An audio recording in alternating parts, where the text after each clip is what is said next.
ಯೇಸುವೆ ಸ್ತೋತ್ರ, ಯೇಸುವೆ ವಂದನೆ.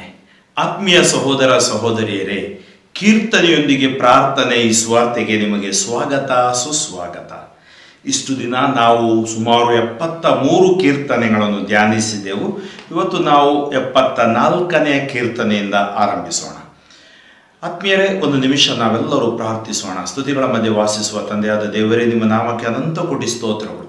ಈ ದಿನ ನಾವು ಮಾಡುವ ಕೀರ್ತನೆಯೊಂದಿಗೆ ಪ್ರಾರ್ಥನೆಯ ಈ ಪಯಣವನ್ನು ಆಶೀರ್ವದಿಸಿರಿ. ಈ ಕೀರ್ತನೆಗಳ ಮೂಲಕ ನಮ್ಮ ಯಾತನೆಗಳನ್ನು ನಿಮಗೆ ಸಮರ್ಪಿಸುತ್ತೇವೆ. ನಮ್ಮ ಪ್ರಾರ್ಥನೆಗಳನ್ನು ಆಲಿಸಿ ಅದ್ಭುತಗಳನ್ನು ಕರುಣಿಸಿರಿ. ಎಲ್ಲ ಥರದ ರೋಗ ರುಜಿನಗಳಿಂದ ಬಿಡುಗಡೆ ನೀಡಿರಿ. ಮನಸ್ಸಿಗೆ ಶಾಂತಿ ಸಮಾಧಾನದ ಕೃಪೆಯನ್ನು ಕರುಣಿಸಿರಿ.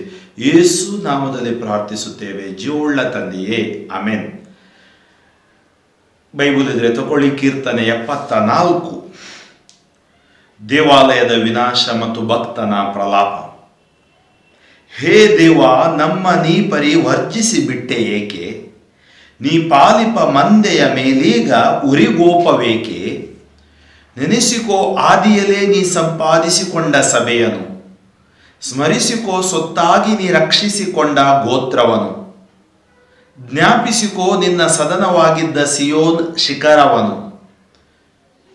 ವಿಜಯ ಮಾಡು ಪಾಳು ಬಿದ್ದಿರುವ ಹಳೆಯ ಆಲಯಕ್ಕೆ, ಶತ್ರು ಕೆಡವಿಹನು ನೋಡು ಗರ್ಭಗುಡಿಯನೇ ಕೆಳಕೆ. ವೈರಿಗಳ ಆರ್ಭಟ ನಿನ್ನ ದರ್ಶನಾಲಯದ ಮಧ್ಯೆಯಲ್ಲಿ, ವೈರಿಗಳ ಆರ್ಭಟ ನಿನ್ನ ದರ್ಶನಾಲಯದ ಮಧ್ಯೆಯಲ್ಲಿ, ಅವರ ಜಯ ಬಾವುಟ ಪವಿತ್ರ ಚಿಹ್ನೆಗಳಿಗೆ ಪ್ರತಿಯಾಗಿ.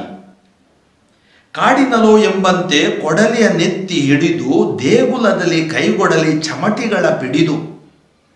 ನಾಶ ಮಾಡುತ್ತೀಹರು ನೋಡು ಕೆತ್ತನೆಗಳ ಕಡಿದು, ಅಗ್ನಿಗಾಹುತಿ ಮಾಡಿಹರು ನಿನ್ನ ನಾಮದ ಮಂದಿರವನು. ಒಲಸು ಮಾಡಿ ನೆಲಸಮ ಮಾಡಿ ಹರಿದೋ ನಿನ್ನ ದೇಗುಲವನು.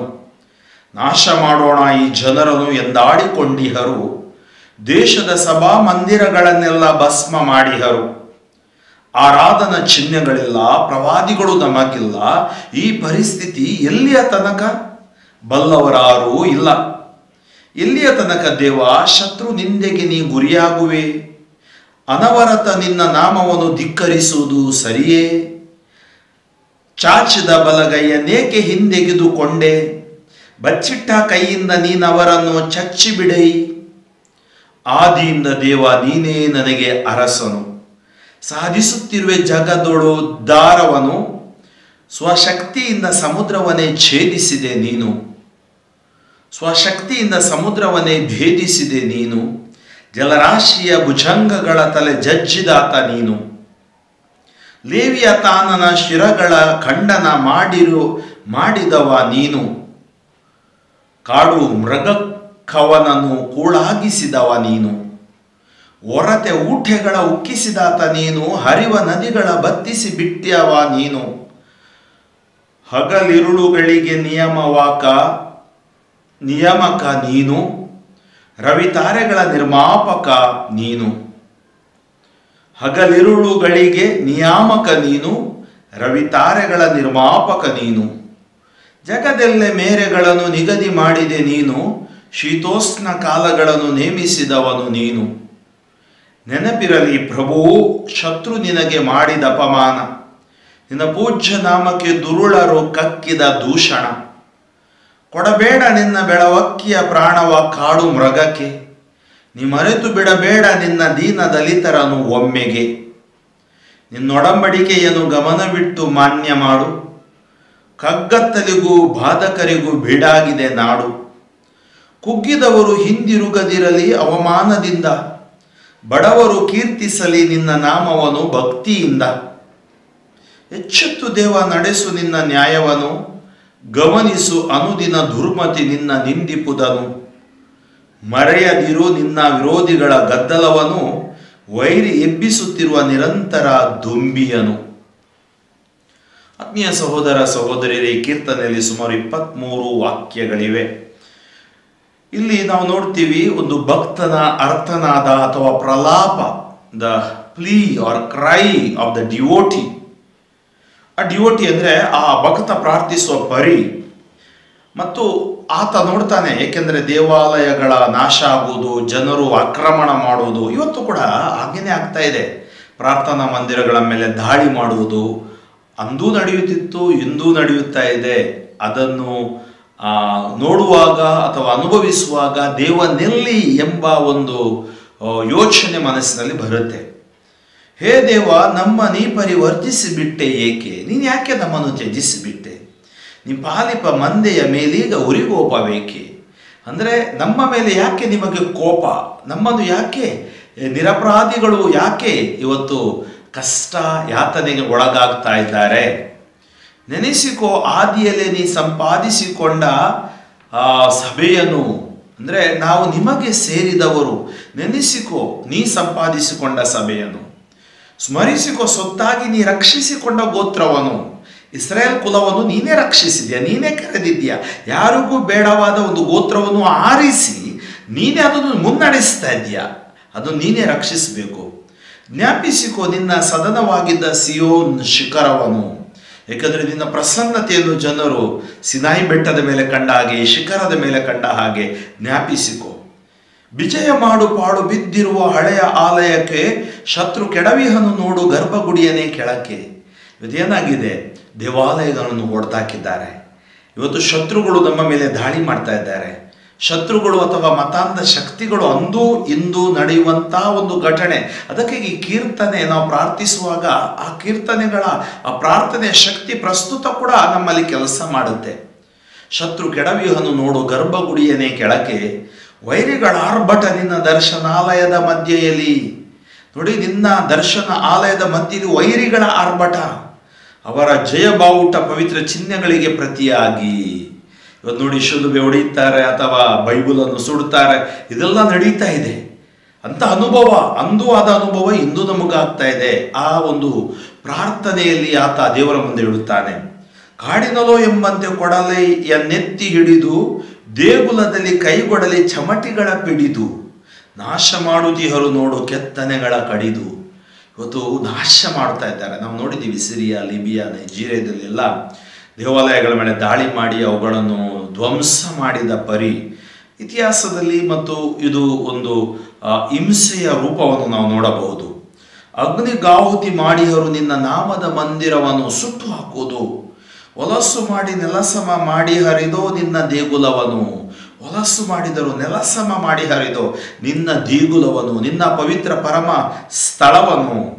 ನಾಶ ಮಾಡೋಣ ಈ ಜನರನ್ನು ಎಂದಾಡಿಕೊಂಡಿಹರು, ದೇಶದ ಸಭಾ ಮಂದಿರಗಳನ್ನೆಲ್ಲ ಭಸ್ಮ ಮಾಡಿಹರು. ನೋಡಿ, ನಾಶ ಮಾಡೋಣ ಈ ಜನರನ್ನು ಎಂದಾಡಿಕೊಂಡಿಹರು, ದೇಶದ ಸಭಾ ಮಂದಿರಗಳನ್ನೆಲ್ಲ ಭಸ್ಮ ಮಾಡಿಹರು. ಆರಾಧನಾ ಚಿಹ್ನೆಗಳಿಲ್ಲ, ಪ್ರವಾದಿಗಳು ನಮಗಿಲ್ಲ. ಈಗ ನಮಗೆಲ್ಲರೂ ಕೈಬಿಟ್ಟ ಅನುಭವ, ಯಾರು ನಮ್ಮ ಪಕ್ಷಕ್ಕೆ ನಮ್ಮ ಜೊತೆ ಇಲ್ಲದ ಅನುಭವ ನಮಗಾಗ್ತಾ ಇದೆ. ಈ ಪರಿಸ್ಥಿತಿ ಎಲ್ಲಿಯ ತನಕ? ಬಲ್ಲವರಾರು ಯಾರೂ ಇಲ್ಲ. ಈ ಪರಿಸ್ಥಿತಿ ಯಾವಾಗ ತನಕ? ನಾವು ಯಾವಾಗ ತನಕ ಹೀಗೆ ಇರಬೇಕು? ಬಲ್ಲವರು ಯಾರೂ ಇಲ್ಲ. ಎಲ್ಲಿಯ ತನಕ ದೇವ? ಶತ್ರು ನಿಂದೆಗೆ ನೀ ಗುರಿಯಾಗುವೆ, ಅನವರತ ನಿನ್ನ ನಾಮವನ್ನು ಧಿಕ್ಕರಿಸುವುದು ಸರಿಯೇ? ಚಾಚಿದ ಬಲಗೈಯನ್ನೇಕೆ ಹಿಂದೆಗೆದುಕೊಂಡೆ, ಬಚ್ಚಿಟ್ಟ ಕೈಯಿಂದ ನೀನವರನ್ನು ಚಚ್ಚಿ ಬಿಡೇ. ಆದಿಯಿಂದ ದೇವ ನೀನೇ ನನಗೆ ಅರಸನು, ಸಾಧಿಸುತ್ತಿರುವೆ ಜಗದೊಳುದ್ಧಾರವನು. ನೋಡಿ, ಆತ ಹೇಳ್ತಾ ಇದ್ದಾನೆ, ಇಷ್ಟೆಲ್ಲ ನಡೆದರೂ ನಾನು ವಿಶ್ವಾಸವನ್ನು ಬಿಡುವುದಿಲ್ಲ. ನಮಗೆ ಇವತ್ತು ಕೂಡ ಎಂಥ ಒಂದು ಅನುಭವಗಳು, ಒಂಥರ ಡಿಸ್ಟರ್ಬ್ಡ್ ಸಿಚುವೇಶನ್ ಅಥವಾ ಡಿಸ್ಟರ್ಬಿಂಗ್ ಸಿಚುವೇಶನ್, ನಮ್ಮ ಮನಸ್ಸನ್ನು ಒಂಥರ ನೋವು ಕೊಡುವಂತಹ ಒಂದು ಸಮಯಗಳು ಇವತ್ತು ನಾವು ನೋಡ್ತೀವಿ. ಅದರಿಂದ ಈ ಪ್ರಾರ್ಥನೆಯಲ್ಲಿ, ಕೀರ್ತನೆಯಲ್ಲಿ ಪ್ರಾರ್ಥಿಸ್ತಾನೆ, ಆದಿಯಿಂದ ದೇವ ನೀನೇ ನನಗೆ ಅರಸನು, ಯು ಆರ್ ಮೈ ಕಿಂಗ್, ಸಾಧಿಸುತ್ತಿರುವೆ ಜಗದೊಳುದ್ಧಾರವನು.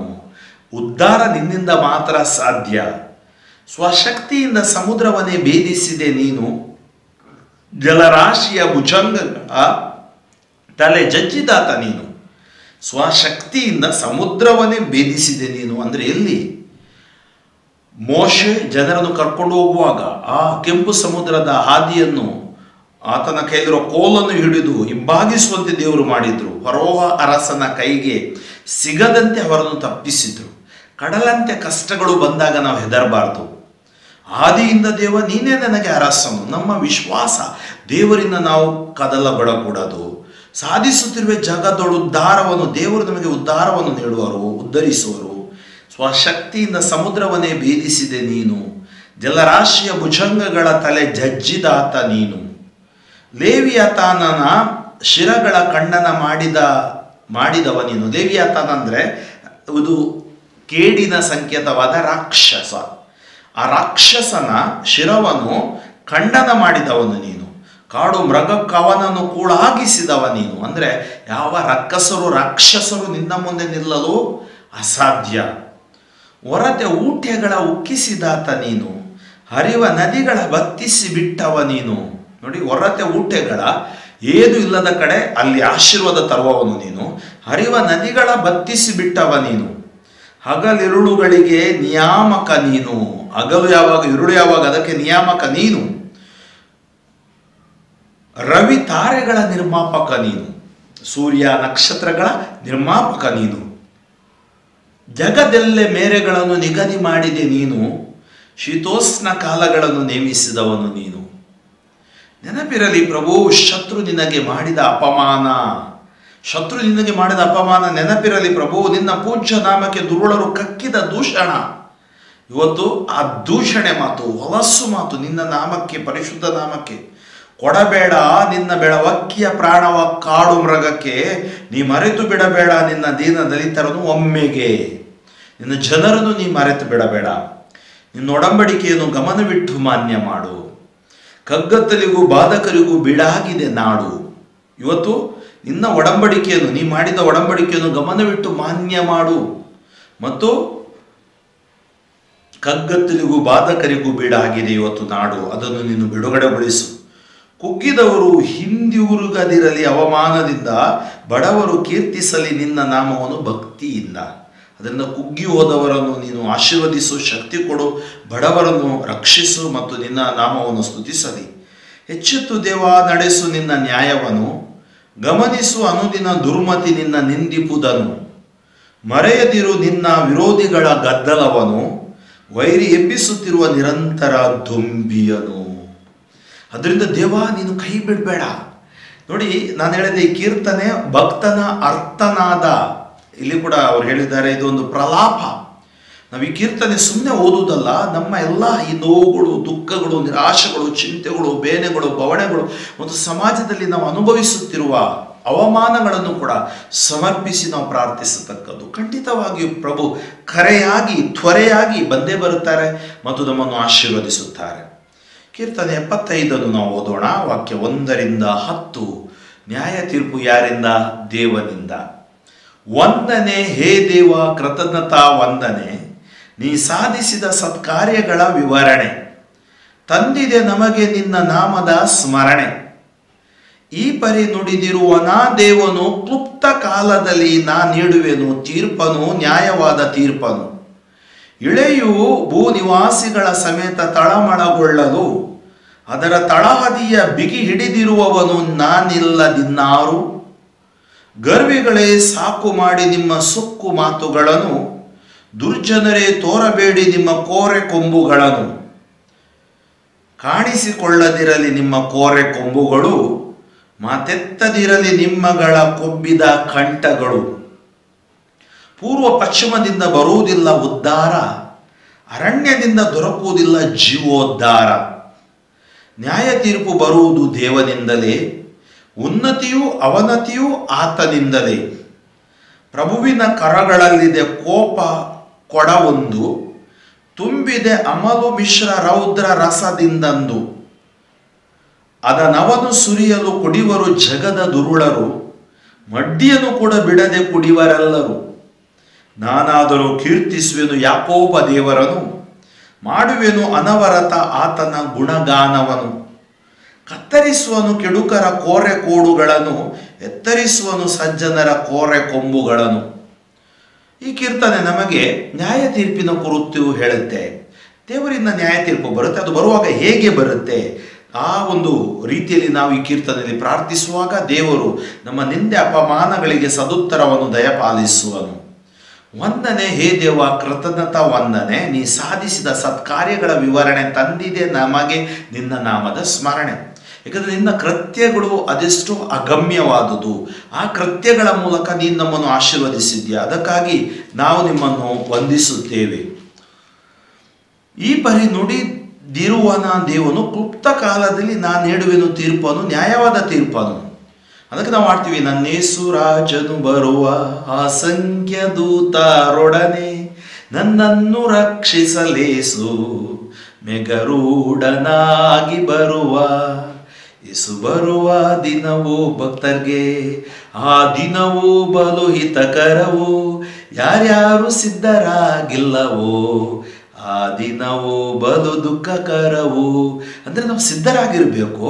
ಕ್ಲುಪ್ತ ಕಾಲದಲ್ಲಿ ನಾನು ನೀಡುವೆನು ತೀರ್ಪನು, ನ್ಯಾಯವಾದ ತೀರ್ಪನು. ದೇವರ ತೀರ್ಪು ನ್ಯಾಯವಾದ ತೀರ್ಪು. ಇಳೆಯು ಭೂ ನಿವಾಸಿಗಳ ಸಮೇತ ತಳಮಳಗೊಳ್ಳಲು ಅದರ ತಳಹದಿಯ ಬಿಗಿ ಹಿಡಿದಿರುವವನು ನಾನಿಲ್ಲದಿನ್ನಾರು. ಗರ್ವಿಗಳೇ ಸಾಕು ಮಾಡಿ ನಿಮ್ಮ ಸುಕ್ಕು ಮಾತುಗಳನ್ನು. ಇದು ಸುಕ್ಕಿನ ಮಾತುಗಳನ್ನು ಆಡ್ತಾರೆ ಎಷ್ಟೋ ಮಂದಿ. ದೇವರ ವಿರೋಧ, ಯೇಸುವಿನ ವಿರೋಧ, ಅಥವಾ ದೇವರ ಪ್ರಜೆಯ ವಿರೋಧ. ಸೊಕ್ಕುಗಳು, ಗರ್ವ. ಇವತ್ತೇನಾಗಿದೆ, ಮನುಷ್ಯನಲ್ಲಿ ಗರ್ವ ತಾಂಡವವಾಡ್ತಾ ಇದೆ. ಅಹಂಕಾರ, ಗರ್ವ, ಸೊಕ್ಕು ಎಲ್ಲವೂ ಒಂದೇ. ಅದರಿಂದ ಗರ್ವಿಗಳೇ ಸಾಕು ಮಾಡಿ ನಿಮ್ಮ ಸುಕ್ಕು ಮಾತುಗಳನ್ನು, ಮತ್ತು ಏನು ಮಾಡು, ದುರ್ಜನರೇ ತೋರಬೇಡಿ ನಿಮ್ಮ ಕೋರೆ ಕೊಂಬುಗಳನ್ನು.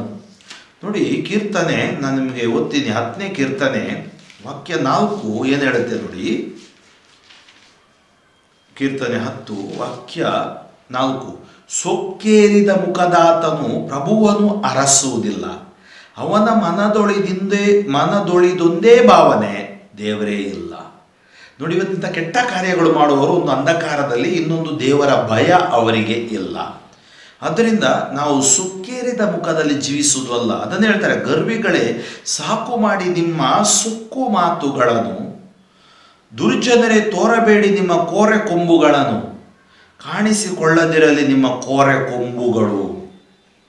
ಕೋರೆ ಕೊಂಬು ಅಂದರೆ ಗರ್ವದ ಜೀವನ, ಅಹಂಕಾರ, ದರ್ಪದ ಜೀವನ. ಕಾಣಿಸಿಕೊಳ್ಳದಿರಲಿ ನಿಮ್ಮ ಕೋರೆ ಕೊಂಬುಗಳು, ಮಾತೆತ್ತದಿರಲಿ ನಿಮ್ಮಗಳ ಕೊಬ್ಬಿದ ಕಂಠಗಳು. ನೋಡಿ, ಇವತ್ತು ಕೊಬ್ಬಿದ ಕಂಠಗಳು. ಇವತ್ತು ಮಾತೆತ್ತಿದ್ರೆ ಸುಳ್ಳು, ವಂಚನೆ, ಮೋಸ, ಅಪವಾದ. ಯಾರು ನಿಜವಾದ ಸಮಸ್ಯೆ ಕುರಿತು ಮಾತಾಡೋಲ್ಲ.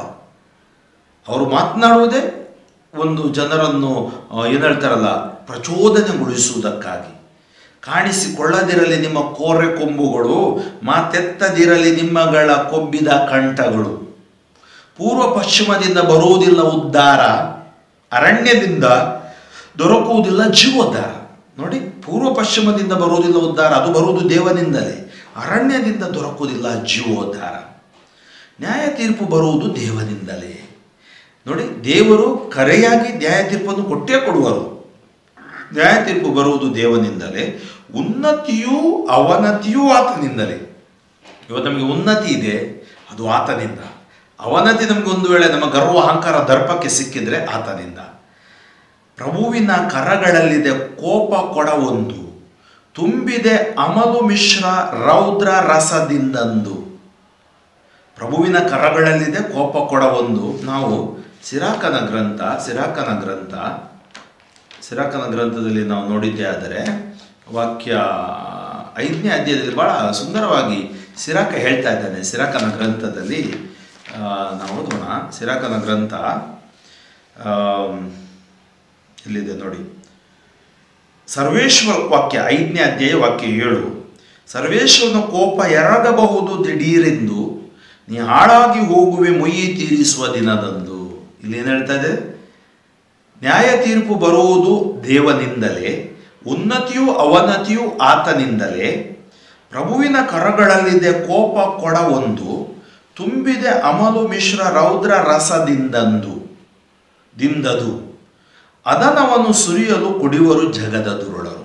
ಅಂದರೆ ದೇವರ ಕೋಪ, ದೇವರ ರೌದ್ರ ಒಂದು ವೇಳೆ ಇಳಿದು ಬಂದರೆ ನೋಡಿ, ನನ್ನೇಸು ರಾಜನು ಬರುವ ಅಂದರೆ ಈ ಕಾಲ ನಮಗೆ ಒಂದು ಸಹನೆಯ, ಪ್ರೀತಿಯ, ಸಂರಕ್ಷಣೆಯ ಕಾಲ. ಯೇಸು ಇನ್ನೊಂದು ಸಾರಿ ಬರುವಾಗ ಶಿಲುಬೆಯಲ್ಲಿ ಸಾಯಲು ಬರುವುದಿಲ್ಲ. ಅದಕ್ಕಾಗಿ ಪ್ರಭುವಿನ ಕರಗಳಲ್ಲಿದೆ ಕೋಪ ಕೊಡವೊಂದು, ತುಂಬಿದೆ ಅಮಲು ಮಿಶ್ರ ರೌದ್ರ ರಸದಿಂದದು. ಅದನವನ್ನು ಸುರಿಯಲು ಕುಡಿಯುವರು ಜಗದ, ಅಂದರೆ ಜಜ್ಮೆಂಟ್ ಆಗುವಾಗ ಆ ದುರುಳರು ನಾಶವಾಗುವರು. ಮಡ್ಡಿಯನ್ನು ಕೂಡ ಬಿಡದೆ ಕುಡಿಯುವರೆಲ್ಲರೂ, ಅಂದರೆ ಅರ್ಥ ಏನು? ಎಲ್ಲರಿಗೂ ಈ ಒಂದು ನ್ಯಾಯ ತೀರ್ಪು ದೇವರು ನೀಡುವರು. ನಾನಾದರೂ ಕೀರ್ತಿಸುವೆನು ಯಾಕೋಬ ದೇವರನ್ನು, ಮಾಡುವೆನು ಅನವರತ ಆತನ ಗುಣಗಾನವನ್ನು. ನಾನು ದೇವರನ್ನು ಕೀರ್ತಿಸುವೆನು, ಅವರ ಗುಣಗಾನವನ್ನು ಮಾಡುವೆನು. ಕತ್ತರಿಸುವನು ಕೆಡುಕರ ಕೋರೆ ಕೋಡುಗಳನ್ನು, ಎತ್ತರಿಸುವನು ಸಜ್ಜನರ ಕೋರೆ ಕೊಂಬುಗಳನ್ನು. ಕತ್ತರಿಸುವನು ಕೆಡುಕರ ಕೋರೆ ಕೋಡುಗಳನ್ನು, ಎತ್ತರಿಸುವನು ಸಜ್ಜನರ ಕೋರೆ ಕೊಂಬುಗಳನ್ನು. ಅಂದರೆ ದೇವರು ನಮ್ಮ ಜೊತೆ ಇರುವಾಗ ದೇವರು ನಮ್ಮನ್ನು ರಕ್ಷಿಸುತ್ತಾರೆ, ಕಾಪಾಡುತ್ತಾರೆ, ಆಶೀರ್ವದಿಸುತ್ತಾರೆ. ಆದ್ದರಿಂದ ದೇವರು ಕರೆಯಾಗಿ ನ್ಯಾಯ ತೀರ್ಪನ್ನು ಕೊಟ್ಟೇ ಕೊಡುವರು, ನಾವು ನಿರಾಶರಾಗಬೇಕಾಗಿ ಇಲ್ಲ.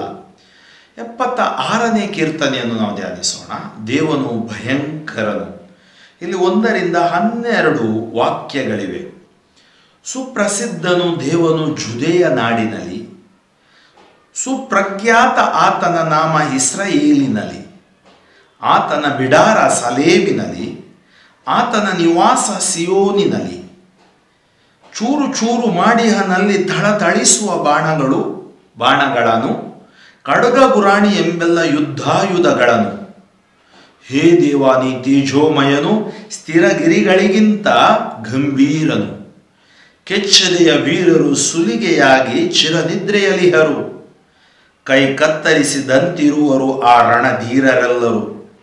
ನಿನ್ನ ಒಂದು ಗದರಿಕೆಗೆ ಯಾಕೋಬನ ದೇವನೇ, ರಥಾಶ್ವಬಲಗಳೆಲ್ಲ ಬಿದ್ದಿವೆ ಬಿಮ್ಮನೆ. ನೀನಾದರೂ ದೇವ ಮಹಾಭಯಂಕರನು, ಸಿಟ್ಟೇರಿದ ನಿನ್ನ ಮುಂದೆ ಯಾವನು ನಿಂತಾನು?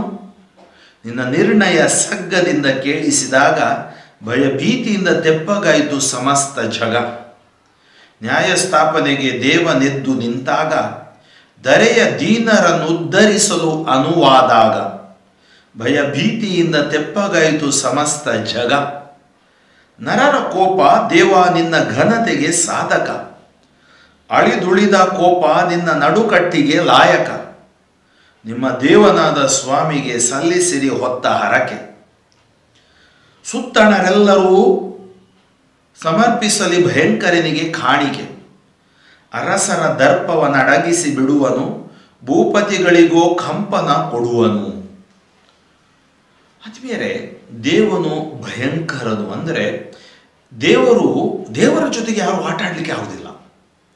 ತುಂಬ ಮಂದಿ ಇವತ್ತು ಯೋಚನೆ ಮಾಡ್ಬೋದು, ಮತಾಂಧತೆಯ ಮೂಲಕ ಕ್ರೈಸ್ತರನ್ನು ಹಿಂಸಿಸುವುದರ ಮೂಲಕ ಅಥವಾ ಇತರ ಜನರನ್ನು ಅನ್ಯಾಯ, ಬೇರೆ ಬೇರೆ ಜಾತಿ ಜನಾಂಗ ಧರ್ಮಗಳ ಮೇಲೆ ಅನ್ಯಾಯ ಅಕ್ರಮಗಳನ್ನು ಮಾಡುವುದರ ಮೂಲಕ, ದಬ್ಬಾಳಿಕೆ ಮಾಡುವುದರ ಮೂಲಕ, ದಾಸ್ಯವನ್ನು ತೋರಿಸುವುದರ ಮೂಲಕ ನಾವು ಏನು ಮಾಡಲು ಸಾಧ್ಯವಿಲ್ಲ ಅಂತ ಯೋಚಿಸುವುದು ಮೂರ್ಖತನ.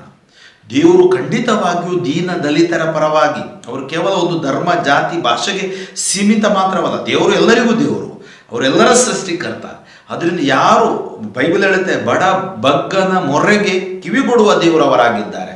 ಆತ ನಮ್ಮನ್ನು ಎಂದೂ ಕೈ ಬಿಡುವುದಿಲ್ಲ. ಆದ್ದರಿಂದ ದೇವನು ಸುಪ್ರಸಿದ್ಧನು, ಭಯಂಕರನು ಜುದೆಯ ನಾಡಿನಲ್ಲಿ, ಸುಪ್ರಖ್ಯಾತ ಆತನ ನಾಮ ಇಸ್ರಾಯೇಲಿನಲ್ಲಿ. ಆತನ ಬಿಡಾರ ಸಾಲೇಮಿನಲ್ಲಿ, ಆತನ ನಿವಾಸ ಸಿಯೋನಿನಲ್ಲಿ. ಚೂರು ಚೂರು ಮಾಡಿಹನಲ್ಲಿ ಥಳಥಳಿಸುವ ಬಾಣಗಳನ್ನು, ಖಡ್ಗ ಗುರಾಣಿ ಎಂಬೆಲ್ಲ ಯುದ್ಧಾಯುಧಗಳನ್ನು. ನಾವು ಯೋಚನೆ ಮಾಡ್ಬೋದು, ಇವತ್ತು ನಮ್ಮ ಹತ್ರ ಬೇಕಾದಷ್ಟು ಯುದ್ಧ ಸಾಮಗ್ರಿ ಇದೆ, ಖಡ್ಗ ಕಟಾರಿ ಇದೆ, ಭೂಸೇನೆ, ವಾಯುಸೇನೆ, ಮತ್ತು ಏನು ಈ ನೀರಿನ ಮೇಲೆ ಇರೋದು ನೌಕಾಸೇನೆ ಎಲ್ಲ ಇರಬಹುದು. ನೀವು ನೋಡಿ, ಕೆಲವು ದಿನಗಳ ಹಿಂದೆ ನಾನು ಓದಿದೆ, ಟೊರ್ನಾಡೋ ಅಂದರೆ ಸುಂಟರ್ ಗಾಳಿ, ಕೆಂಟಕಿ ಅಮೇರಿಕಾದ ಒಂದು 6 ರಾಜ್ಯಗಳ ಮೇಲೆ ಇಂಥ ಬಲವಾದ ಟೊರ್ನಾಡೋ, ವರ್ಷ ಈ ಟೊರ್ನಾಡೋ ಸುಂಟರ್ ಗಾಳಿ ಬರುತ್ತೆ. ಅದು ನಾನು ಸ್ವಲ್ಪ ಬ್ರೌಸ್ ಮಾಡಿದೆ, ನೋಡಿದೆ. ಇಂಥ ಡಿವಾಸ್ ಎಂಥ ನಾಶ ಮಾಡಿದೆ ಅಂದರೆ, ಕೆಲವರು ಪಾಪ 100 ಜನ ಸತ್ತೋಗಿದ್ದಾರೆ, ಜಾಸ್ತಿ ಹೋಗಿರ್ಬೋದು, ಇಲ್ಲಿ ಹೋಗಿದ್ದಾರೆ, ಮಿಸ್ ಆಗಿದ್ದಾರೆ, ಯಾರಿಗೂ ಗೊತ್ತಿಲ್ಲ. ಮನೆಗಳು, ಬಿಲ್ಡಿಂಗ್ಗಳು, ಕಾರುಗಳು ಏನೂ ಇಲ್ಲ. ನೋಡಿ, ಒಂದು ಚಂಡಮಾರುತ, ಒಂದು ಸುಂಟರ ಗಾಳಿ, ಆ ರೀತಿಯಾಗಿ ನಮ್ಮನ್ನು, ಮನುಷ್ಯ ಏನೂ ಅಲ್ಲ. ನಾವು ಯೋಚನೆ ಮಾಡ್ಬೋದು, ನಮ್ಮ ಶಕ್ತಿಯಿಂದ ಎಲ್ಲವೂ ಸಾಧ್ಯ. ಅದಕ್ಕೆ ನಮ್ಮ ಖಡ್ಗ ಗುರಾಣಿ ಎಂಬಲ್ಲ ಯುದ್ಧಾಯುಧಗಳು ಯಾವುದಕ್ಕೂ ಪ್ರಯೋಜನ ಇಲ್ಲ. ಶ್ರೇಷ್ಠವಾಗಿ ಬೇಕಾದುದು ನಮಗೆ ಪ್ರೀತಿ. ಹೇ ದೇವ, ನೀ ತೇಜೋಮಯನು, ಸ್ಥಿರಗಿರಿಗಳಿಗಿಂತ ಗಂಭೀರನು, ನೀ ತೇಜೋಮಯನು, ನೀ ಗಂಭೀರನು. ಕೆಚ್ಚೆದೆಯ ವೀರರು ಸುಲಿಗೆಯಾಗಿ ಚಿರನಿದ್ರೆಯಲಿಹರು. ಏನಾಗಿದ್ದಾರೆ? ಕೆಚ್ಚೆದೆಯ ವೀರರು ಸುಲಿಗೆಯಾಗಿ ಚಿರನಿದ್ರೆಯಲ್ಲಿರಹರು ಅಂದರೆ ಏನಾಗಿದೆ? ಸತ್ತೋಗಿದ್ದಾರೆ. ಅವ್ರನ್ನು ವಾಪಸ್ ತರಲಿಕ್ಕೆ ಆಗೋಲ್ಲ. ಕೈ ಕತ್ತರಿಸಿದಂತಿರುವರು ಆ ರಣಧೀರರೆಲ್ಲರೂ. ಹೀಗೆ ಸುಂಟರುಗಾಳಿ ಅಥವಾ ಏನೇ ಬಂದಾಗ ಈ ರಣಧೀರರಿಗೆ ಏನು ಮಾಡಲಿಕ್ಕೆ ಆಗೋದಿಲ್ಲ. ಯುದ್ಧ, ಜಗಳ, ಶಾಂತಿಗಾಗಿ ನಾವು ಶ್ರಮಿಸಬೇಕೇ ವಿನಃ, ಪ್ರೀತಿಯಲ್ಲಿ ನಾವು ಜೀವಿಸಬೇಕೇ ವಿನಃ ಮೋಸ, ವಂಚನೆ, ದ್ರೋಹ ಅಥವಾ ಈ ಸುಳ್ಳು ಸಂಸ್ಕೃತಿ, ಇವತ್ತು ಈ ಸುಳ್ಳಿನ ಸಂಸ್ಕೃತಿ ಪ್ರತಿಯೊಬ್ಬನೊಂದು ಮೌಲ್ಯಗಳು ಮಾಯವಾಗ್ತಾ ಇವೆ. ಅವಾಗೇನಾಗುತ್ತೆ? ಆ ರಣಧೀರರೆಲ್ಲರೂ ಏನಾಗ್ತಾರೆ? ಕಾಣದೆ ಮಾಯವಾಗಿಬಿಡ್ತಾರೆ. ನಿನ್ನ ಒಂದು ಗದರಿಕೆಗೆ ಯಾಕೋಬ ದೇವನೇ ರಥಾಶ್ವ ಬಲಗಳೆಲ್ಲ ಬಿದ್ದಿವೆ ಬಿಮ್ಮನೆ. ಎಲ್ಲಿ ನಾವು ನೋಡ್ತೀವಿ ಒಂದು ಗದರಿಕೆಗೆ ಅಂದರೆ 2 ಪೂರ್ವ ಇತಿಹಾಸಕಾಲ 20ನೇ ಅಧ್ಯಾಯ, ಅಮ್ಮೋನ್ಯರು, ಮೋವಾಬ್ಯರು, ಎದೋಮ್ಯ ರಾಜ್ಯವನ್ನ ನೋಡಿ. ಇಲ್ಲ ರಥ ಅಶ್ವಾಯುಧಗಳು ಪರೋಹರ ಸಟ್ಟಿಸ್ಕೊಂಡು ಬಂದಾಗ ಕೆಂಪು ಸಮುದ್ರದಲ್ಲಿ ಮುಳುಗಿ ಹೋಗಿರುವುದನ್ನು ನೋಡಿ. ಅವೆಲ್ಲ ಬಿಮ್ಮನೆ ಬಿದ್ದಿವೆ. ನೀನಾದರೂ ದೇವ ಮಹಾಭಯಂಕರನು, ಸಿಟ್ಟೇರಿದ ನಿನ್ನ ಮುಂದೆ ಯಾವನು ನಿಂತಾನು? ನೀನು ಮಹಾಭಯಂಕರನು, ನಿನ್ನ ಮುಂದೆ, ನಿನ್ನ ರೌದ್ರಾವತಾರದ ಮುಂದೆ ಯಾರು ನಿಲ್ಲಲು ಅಸಾಧ್ಯ. ಸಿಟ್ಟೇರಿದ ನಿನ್ನ ಮುಂದೆ ಯಾವನು ನಿಂತಾನು? ನಿನ್ನ ನಿರ್ಣಯ ಸಗ್ಗದಿಂದ ಕೇಳಿಸಿದಾಗ ಭಯ ಭೀತಿಯಿಂದ ತೆಪ್ಪಗಾಯಿತು ಸಮಸ್ತ ಜಗ. ನಿನ್ನ ನಿರ್ಣಯ, ನೀನು ಮಾಡುವ ನಿರ್ಣಯ ಅಂದರೆ ಆವಾಗ ಇಡೀ ಜಗ ತೆಪ್ಪಗಾಗಿ ಬಿಡುತ್ತೆ. ನ್ಯಾಯ ಸ್ಥಾಪನೆಗೆ ದೇವನೆದ್ದು ನಿಂತಾಗ, ಧರೆಯ ದೀನನನ್ನು ಉದ್ಧರಿಸಲು ಅನುವಾದಾಗ ಭಯ ಭೀತಿಯಿಂದ ತೆಪ್ಪಗಾಯಿತು ಸಮಸ್ತ ಜಗ. ನೋಡಿ, ನಿನ್ನ ಶಬ್ದ ಕೇಳಿದಾಗ, ನಿನ್ನ ನ್ಯಾಯ ತೀರ್ಪು ಬಂದಾಗ ಎಲ್ಲರೂ ತೆಪ್ಪಾಗಿರಬೇಕು. ಯಾಕೆಂದರೆ ನಿನ್ನ ಮುಂದೆ ಯಾರು ತಮ್ಮ ಆಟವಾಡುವಂಗಿಲ್ಲ, ನಾಟಕ ಮಾಡುವಂಗಿಲ್ಲ. ನರರ ಕೋಪ ದೇವ ನಿನ್ನ ಘನತೆಗೆ ಸಾಧಕ, ಅಳಿದುಳಿದ ಕೋಪ ನಿನ್ನ ನಡುಕಟ್ಟಿಗೆ ಲಾಯಕ. ನರರ ಕೋಪ ದೇವ ನಿನ್ನ ಘನತೆಗೆ ಸಾಧಕ, ಅಳಿದುಳಿದ ಕೋಪ ನಿನ್ನ ನಡುಕಟ್ಟಿಗೆ ಲಾಯಕ. ನಿಮ್ಮ ದೇವನಾದ ಸ್ವಾಮಿಗೆ ಸಲ್ಲಿಸಿರಿ ಹೊತ್ತ ಹರಕೆ. ನೀವು ಹರಕೆ ಹೊತ್ತಿದ್ರೆ ಅದನ್ನು ಸಲ್ಲಿಸಿ. ಆಮೇಲೆ ಸುತ್ತಣರೆಲ್ಲರೂ ಸಮರ್ಪಿಸಲಿ ಭಯಂಕರನಿಗೆ ಕಾಣಿಕೆ. ಅರಸರ ದರ್ಪವನ್ನು ಅಡಗಿಸಿ ಬಿಡುವವನು. ಆತ ಯಾರ ದರ್ಪ, ಅರಸ ಇರ್ಬೋದು, ರಾಜಕಾರಣಿ ಇರ್ಬೋದು, ಗುರು, ಧಾರ್ಮಿಕ ಸಹೋದರ ಸಹೋದರಿ ಯಾರೇ ಇರ್ಬೋದು, ಅವರ ದರ್ಪವನ್ನು ಅಡಗಿಸುವರು ದೇವರು. ಭೂಪತಿಗಳಿಗೋ ಕಂಪನ ಕೊಡುವನು. ಕಂಪನ ಕೊಡುವನು ಅಂದರೆ ಏನು? ಅವರ ಜೀವನದಲ್ಲೂ ಕೂಡ ಅವರಿಗೆ ಆತ ಸ್ಪರ್ಶಿಸುವನು ಮತ್ತು ಪರಿವರ್ತನೆ ತರುವನು. ಮತ್ತು ಅವರು ದೇವರನ್ನು ಬಿಟ್ಟು ದೂರ ಹೋದಾಗ ಆ ಕಂಪನದಿಂದ ವಾಪಸ್ ಬರುವಾಗೆ ಮಾಡುವ ಶಕ್ತನಾದ ಸರ್ವೇಶ್ವರನಿಗೆ ಇದೆ. ಆದ್ಮೇಲೆ 3 ಕೀರ್ತನೆಗಳನ್ನು ನಾವು ಧ್ಯಾನಿಸಿದೆವು, 74, 75, 76. ಮೊದಲನೇ ಕೀರ್ತನೆ ಭಕ್ತನ ಪ್ರಲಾಪ, ದೇವಾಲಯದ ವಿನಾಶ ಹಾಗೂ ನ್ಯಾಯ ತೀರ್ಪು, ದೇವರ ಆ ಮಹಿಮೆ ಹೇಗೆ ಅಂತೇಳಿ ನಾವು ಆಲಿಸಿದೆವು. ಕಣ್ಣುಗಳನ್ನು ಮುಚ್ಚಿ ಪ್ರಾರ್ಥಿಸೋಣ. ತುದಿಗಳ ಮಧ್ಯೆ ವಾಸಿಸುವ ತಂದೆಯಾದ ದೇವರೇ, ನಿಮ್ಮ ನಾಮಕ್ಕೆ ಅನಂತ ಕೋಟಿ ಸ್ತೋತ್ರಗಳು. ಈ ಕೀರ್ತನೆಗಳ ಮೂಲಕ ನಮ್ಮ ಪ್ರಲಾಪನೆಯನ್ನು ನಿಮಗೆ ಸಮರ್ಪಿಸುತ್ತೇವೆ, ನಮ್ಮ ದುಃಖ ದುಗುಡಗಳನ್ನು ಸಮರ್ಪಿಸುತ್ತೇವೆ. ಇವತ್ತು ಈ 3 ಕೀರ್ತನೆಗಳೊಂದಿಗೆ 74, 75, 76 ನಾವು ಪ್ರಾರ್ಥನೆ ಯಾತನೆಗಳನ್ನು ಸಮರ್ಪಿಸಿ ಈ ಕೀರ್ತನೆಯೊಂದಿಗೆ ನಾವು ಪಯಣಿಸಿದ್ದೀವಿ. ನಮ್ಮ ಮೇಲೆ ಕರುಣೆ ತೋರಿರಿ. ಈ ಕೀರ್ತನೆಯ ಒಂದೊಂದು ವಾಕ್ಯಗಳು ನಮ್ಮ ಜೀವನಕ್ಕೆ ಪರಿವರ್ತನೆ ತರುವ ವಾಕ್ಯಗಳಾಗಲಿ, ಸಂರಕ್ಷಣೆ ತರುವ ವಾಕ್ಯಗಳಾಗಲಿ, ಎಲ್ಲ ಕೇಡುಗಳಿಂದ ನಮ್ಮನ್ನು ಕಾದು ರಕ್ಷಿಸಿರಿ. ಯೇಸುವೆ, ಕೀರ್ತನೆಗಳೊಂದಿಗೆ ಪ್ರಾರ್ಥಿಸುವಾಗ ಸ್ವರ್ಗ ತೆರೆಯಲ್ಪಡಲಿ. ವಿಶೇಷವಾಗಿ ನಮ್ಮೊಳಗಡಿರುವ ಬಲಹೀನತೆಗಳು, ನಮ್ಮ ರೋಗ ರುಜಿನಗಳು, ಎಲ್ಲ ಥರದ ನೋವುಗಳು, ವ್ಯಾಧಿ ವೇದನೆಗಳಿಂದ ನಮಗೆ ಬಿಡುಗಡೆಗೊಳಿಸಿರಿ. ಎಷ್ಟೋ ಜನ ಕಷ್ಟದಲ್ಲಿದ್ದಾರೆ. ಎಷ್ಟೋ ಜನರು ಈ ಮತಾಂಧತೆಯ ಕಾರಣದಿಂದ, ಎಷ್ಟೋ ಪ್ರಾರ್ಥನಾ ಮಂದಿರಗಳಿಂದ ಅಲ್ಲಿ ಆಕ್ರಮಣಶೀಲ ಪ್ರವೃತ್ತಿಯ ಜನರನ್ನು ಮನಪರಿವರ್ತಿಸು. ಎಷ್ಟೋ ಜನರು ಇವತ್ತು ಕಷ್ಟಪಡ್ತಾ ಇದ್ದಾರೆ, ಹೆದರಿಕೆಯ ವಾತಾವರಣ, ಭಯದ ವಾತಾವರಣ ಜೀವಿಸ್ತಾ ಇದ್ದಾರೆ. ಒಂದು ರೀತಿಯಲ್ಲಿ ಧಾರ್ಮಿಕ ಮತಾಂಧತೆ, ಇನ್ನೊಂದರಲ್ಲಿ ಆರೋಗ್ಯ ಕ್ಷೇತ್ರದಲ್ಲಿ ಸಮಸ್ಯೆಗಳು, ಕೋವಿಡ್, ಒಮ್ರಿಕೋನಿಂಥ ವೈರಸ್ಗಳು. ನಿಮಗೆ ತಿಳಿದಿವೆ ನಮ್ಮ ಬಲಹೀನತೆ. ಎಲ್ಲ ಬಲಹೀನತೆ ಪಾಪಗಳನ್ನು ಮನ್ನಿಸಿ ನಮ್ಮನ್ನು ಅಭಿಷೇಕಿಸಿ ಆಶೀರ್ವದಿಸಿರಿ. ನಿಮ್ಮ ಪರಿಶುದ್ಧ ಆತ್ಮರಿಂದ ನಮ್ಮನ್ನು ತುಂಬಿರಿ. ಇದು ದೇವ ಈ ಕೀರ್ತನೆಯೊಂದಿಗೆ ಪ್ರಯಾಣಿಸುತ್ತಿರುವ ಪ್ರತಿಯೊಬ್ಬರ ಕುಟುಂಬಗಳು ಅಭಿಷೇಕವಾಗಲಿ, ಕುಟುಂಬದಲ್ಲಿರುವ ಸಮಸ್ಯೆಗಳು ಬಿಟ್ಟು ಸುಟ್ಟು ಬೂದಿಯಾಗಲಿ, ವಿಶ್ವಾಸ ಪ್ರಾರ್ಥನೆಯಲ್ಲಿ ಕುಟುಂಬಗಳು ಅಧಿಕರಿಸಲಿ, ಕುಟುಂಬದ ಯಜಮಾಂತಿಯರು ಮಕ್ಕಳನ್ನು ಯುವತಿಯರನ್ನು ಆಶೀರ್ವದಿಸು. ಪ್ರತಿಯೊಂದು ಕುಟುಂಬಗಳು ವಿಶ್ವದಲ್ಲಿರುವ ಪವಿತ್ರ ಆತ್ಮಭರಿತವಾಗಲಿ, ದೇವರ ವಾಕ್ಯದ ಶಕ್ತಿ ಅಧಿಕರಿಸಲಿ, ದೇವರ ವಾಕ್ಯದ ಸ್ಪರ್ಶ ಉಂಟಾಗಲಿ. ಯೇಸುವೆ, ನಿಮ್ಮ ನಾಮದಲ್ಲಿ ಕುರುಡರು ನೋಡುತ್ತಾರೆ, ಕಿವುಡರು ಆಲಿಸುತ್ತಾರೆ, ಮೂಗರು ಮಾತನಾಡುತ್ತಾರೆ. ಆ ನಾಮ ಸರ್ವಶ್ರೇಷ್ಠವಾದ ನಾಮ, ಆ ನಾಮದ ಶಕ್ತಿ ಪ್ರತಿಯೊಬ್ಬರ ಮೇಲೆ ಹರಿಯಲಿ. Touch them Lord, anoint them Lord, heal them Lord.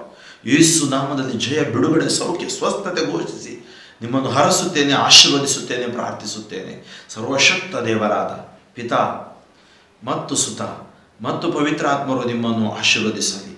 Father Franklin ಡಿಸೂಜಾ, Shivamogga ಧರ್ಮಕ್ಷೇತ್ರ, ನನಗಾಗಿಯೂ ನನ್ನ ಸ್ವಾರ್ಥ ಸೇವೆಗಾಗಿಯೂ ಪ್ರಾರ್ಥಿಸಿ ಮತ್ತು ಈ ಸಂದೇಶವನ್ನು ಸಾಧ್ಯವಷ್ಟು ಜನರೊಡನೆ ಹಂಚಿಕೊಳ್ಳಿ. ದೇವರ ಆಶೀರ್ವಾದ.